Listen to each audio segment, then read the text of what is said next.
Welcome to cinema ಲೋಕ. ನಿಮ್ಮ ನೆಚ್ಚಿನ ನಟ ನಟಿಯರ ಬಗ್ಗೆ ಹಾಗೂ ಅವರ ಸಿನಿಮಾ ಬಗ್ಗೆ ಮತ್ತು ಚಿತ್ರರಂಗದ ಆಗು ಹೋಗುಗಳ ಬಗ್ಗೆ ತಿಳಿದುಕೊಳ್ಳಲು ನಮ್ಮ ಚಾನೆಲನ್ನು ಲೈಕ್ ಮಾಡಿ, ಸಬ್ಸ್ಕ್ರೈಬ್ ಮಾಡಿ, ಶೇರ್ ಮಾಡಿ. Thank you. Crazy star doctor V Ravichandran ಅವರು 1982 ಕದಿಮ ಕಲರು ಸಿನಿಮಾದ ಮೂಲಕ ನಟನಾಗಿ ಚಿತ್ರರಂಗಕ್ಕೆ ಎಂಟ್ರಿ ಕೊಡ್ತಾರೆ. ಅವರು ನಾಯಕ ನಟನಾಗಿ ಆಕ್ಟ್ ಮಾಡಿರೋ ಮೊದಲನೇ ಸಿನಿಮಾ 1984 ಅಲ್ಲಿ ರಿಲೀಸ್ ಆಗಿರೋ ನಾನೇ ರಾಜ ಅನ್ನೋ ಸಿನಿಮಾ.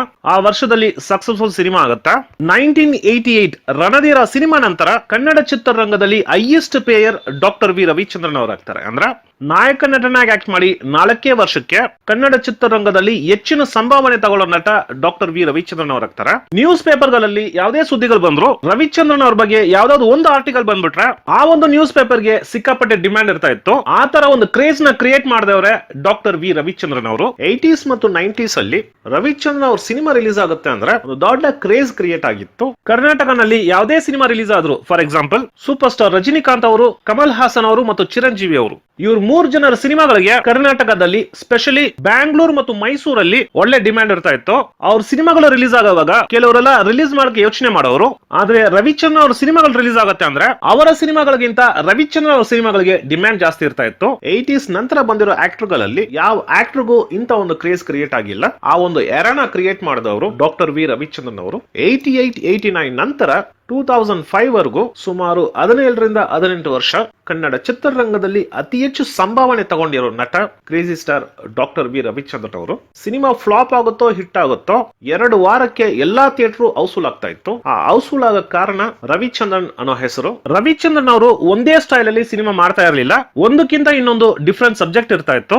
ಆ ತರ ಒಂದು ವಿಭಿನ್ನವಾದ ಚಿತ್ರನೇ 1993 ನಲ್ಲಿ ರಿಲೀಸ್ ಆಗಿರೋ ಗಡಿಬಿಡಿ ಗಂಡ ಅನ್ನೋ ಸಿನಿಮಾ. ಈ ಸಿನಿಮಾ ಆಗಿದೆಗೆ ಥಿಯೇಟರ್ ಗಳಲ್ಲಿ ಎಷ್ಟು ದಿನ ಓಡ್ತು, ಈ ಸಿನಿಮಾದ ಪ್ರೊಡ್ಯೂಸರ್ ಯಾರು, ಆ ಸಿನಿಮಾದ ಕಲೆಕ್ಷನ್ ಏನು, ಇದಷ್ಟು ಸ್ವಲ್ಪ ಡೀಟೇಲ್ ಆಗಿ ನೋಡೋಣ ಬನ್ನಿ. 1992 ನಲ್ಲಿ ಮೋಹನ್ ಬಾಬು ಅವರು ಆಕ್ಟ್ ಮಾಡಿ, ಕೆ ರಾಘವೇಂದ್ರ ರಾವ್ ಅವರು ಡೈರೆಕ್ಟ್ ಮಾಡಿ, ರಾಘವೇಂದ್ರ ರಾವ್ ಅವರ ಅಣ್ಣ ಕೆ ಕೃಷ್ಣ ಮೋಹನ್ ರಾವ್ ಅವರು ಪ್ರೊಡ್ಯೂಸ್ ಮಾಡಿರೋ ಅಲ್ಲಾರಿ ಮಗುಡು ಅನ್ನೋ ಸಿನಿಮಾ ಆ ವರ್ಷದಲ್ಲಿ ದೊಡ್ಡ ಬ್ಲಾಕ್ ಬಸ್ಟರ್ ಸಿನಿಮಾ ಆಗುತ್ತಾ. ಕೃಷ್ಣ ಮೋಹನ್ ರಾವ್ ಅವರು ಆ ಸಿನಿಮಾನ ಕನ್ನಡಕ್ಕೆ ರಿಮೇಕ್ ಮಾಡಬೇಕು ಅಂತ ಪ್ಲಾನ್ ಮಾಡ್ತಾರೆ. ಆಗ demandable star ಆಗಿದ್ದವರು doctor V Ravichandran ಅವರು. ಅದು ಮಾತ್ರ ಅಲ್ಲ, ಆ ಪಾತ್ರಕ್ಕೆ ಸೂಟ್ ಆಗುವಂತ ವ್ಯಕ್ತಿ ಡಾಕ್ಟರ್ ವಿ ರವಿಚಂದ್ರನ್ ಅವರು ಅಂತ ಡಿಸೈಡ್ ಮಾಡ್ತಾರೆ.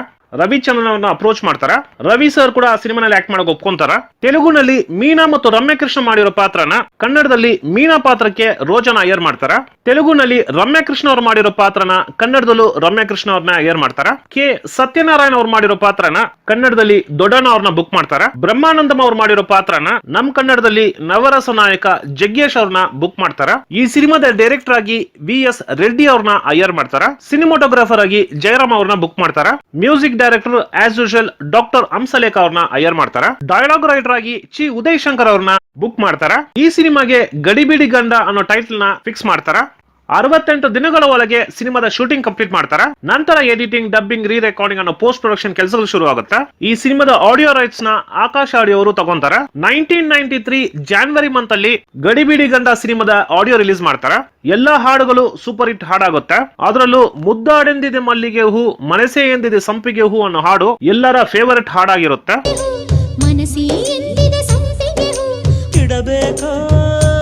ಮನಸ್ಸು ಕೊಡಬೇಕು.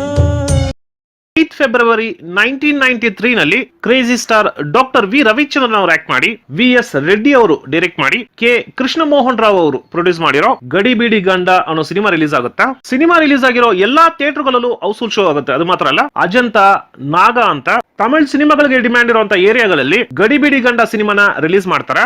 ಆ ಥಿಯೇಟರ್ಗಳಲ್ಲೂ ಎಲ್ಲಾ ಶೋನು ಹೌಸ್ಫುಲ್ ಆಗುತ್ತೆ. ಸಿನಿಮಾ ನೋಡ್ಕೊಂಡು ಹೊರಗೆ ಬರೋ ಆಡಿಯನ್ಸ್ ಗೆ ಆ ಸಿನಿಮಾ ತುಂಬಾ ಇಷ್ಟ ಆಗುತ್ತೆ. ಅದರಲ್ಲೂ ಜಗ್ಗೇಶ್ ಅವರು ಹೀರೋ ಆದ್ಮೇಲೆ ರವಿಚಂದ್ರನ್ ಅವರು ಮತ್ತು ಜಗ್ಗೇಶ್ ಅವರು ಕಾಂಬಿನೇಷನ್ ಅಲ್ಲಿ ಬಂದಿರೋ ಮೊದಲನೇ ಸಿನಿಮಾ ಆಡಿಯನ್ಸ್ ಗೆ ವಿಜುವಲ್ ಟ್ರೀಟ್ ಆಗಿರುತ್ತೆ. ಅದು ಮಾತ್ರ ಅಲ್ಲ, ಜಗ್ಗೇಶ್ ಅವರ ಕಾಮಿಡಿ ಡೈಲಾಗ್ಸ್, ಅದಕ್ಕೆ ಕೌಂಟರ್ ಕೊಡೋ ರವಿಚಂದ್ರನ್ ಅವರ ಡೈಲಾಗ್ಸ್ ಎಲ್ಲ ಆಡಿಯನ್ಸ್ ನ ತುಂಬಾ ಅಟ್ರಾಕ್ಟ್ ಮಾಡುತ್ತೆ. ಗಡಿಬಿಡಿ ಗಂಡನಲ್ಲಿ ರವಿಚಂದ್ರನ್ ಅವರು ಒಂದ್ ಕಡೆ ಸ್ಕೋರ್ ಮಾಡ್ಕೊಂಡ್ರೆ, ಇನ್ನೊಂದ್ ಕಡೆ ಜಗ್ಗೇಶ್ ಅವರು ತನ್ನ ವಾಯ್ಸ್ ಮಾಡ್ಯುಲೇಷನ್ ಮತ್ತು ಬಾಡಿ ಲ್ಯಾಂಗ್ವೇಜ್ ಮೂಲಕ ಆಡಿಯನ್ಸ್ ನ ಸ್ಕ್ರೀನ್ ಕನೆಕ್ಟ್ ಮಾಡಿರ್ತಾರೆ.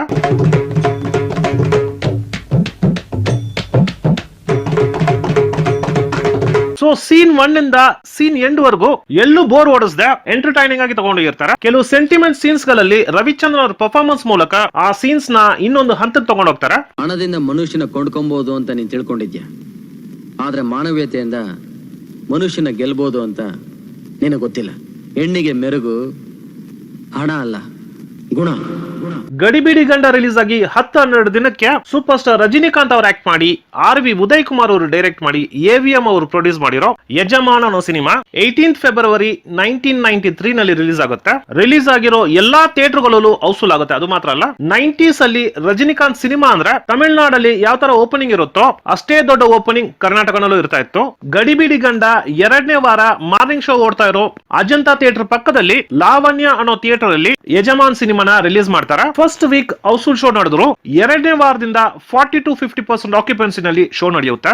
ಆದ್ರೆ ಗಡಿಬಿಡಿ ಗಂಡ ಸಿನಿಮಾ ರಿಲೀಸ್ ಆಗಿ 4 ವಾರ ಆದ್ರೂ ಹೌಸ್ಫುಲ್ ಶೋ ನಡೆಯುತ್ತೆ. ಇದು ಬರೀ ಅಜಂತಾ ಲಾವಣ್ಯ ಅನ್ನೋದಲ್ಲ, ಗಡಿಬಿಡಿ ಗಂಡ ರಿಲೀಸ್ ಆಗಿರೋ ಏರಿಯಾಗಳಲ್ಲಿ ಎಲ್ಲೆಲ್ಲ ಯಜಮಾನ್ ಸಿನಿಮಾ ರಿಲೀಸ್ ಮಾಡಿದ್ರು ಆ ಥಿಯೇಟರ್ ಗಳ ಸಿಚುವೇಶನ್ ಈ ತರನೇ ಇತ್ತು. ಯಜಮಾನ್ ತಮಿಳುನಾಡಲ್ಲಿ ದೊಡ್ಡ ಬ್ಲಾಕ್ ವರ್ಸಸ್ ಸಿನಿಮಾ ಆಗಿದ್ದರು. ಕರ್ನಾಟಕನಲ್ಲಿ ಒಂದೇ ತಿಂಗಳಲ್ಲಿ ರಿಲೀಸ್ ಆಗಿರೋ ಗಡಿಬಿಡಿ ಗಂಡ ವರ್ಸಸ್ ಯಜಮಾನ್ ಅಂತ ತಗೊಂಡ್ರೆ ಯಜಮಾನ್ಗಿಂತ ಹೆಚ್ಚಿನ ಕಲೆಕ್ಟ್ ಮಾಡಿರುವಂತ ಸಿನಿಮಾ ಗಡಿಬಿಡಿ ಗಂಡ ಸಿನಿಮಾ ಆಗಿರುತ್ತೆ. ಗಡಿಬಿಡಿ ಗಂಡ ರಿಲೀಸ್ ಆಗಿರೋ ಸುಮಾರು ಥಿಯೇಟರ್ ಗಳಲ್ಲಿ 50 ಡೇಸ್ ಕಂಪ್ಲೀಟ್ ಮಾಡುತ್ತೆ. ಇನ್ನು ಕೆಲವು ಥಿಯೇಟರ್ ಗಳಲ್ಲಿ 100 ಡೇಸ್ ಕಂಪ್ಲೀಟ್ ಮಾಡಿದ್ರೆ, ಇನ್ನು ಕೆಲವು ಥಿಯೇಟರ್ ಗಳಲ್ಲಿ 150 ಡೇಸ್ ಕಂಪ್ಲೀಟ್ ಮಾಡುತ್ತೆ.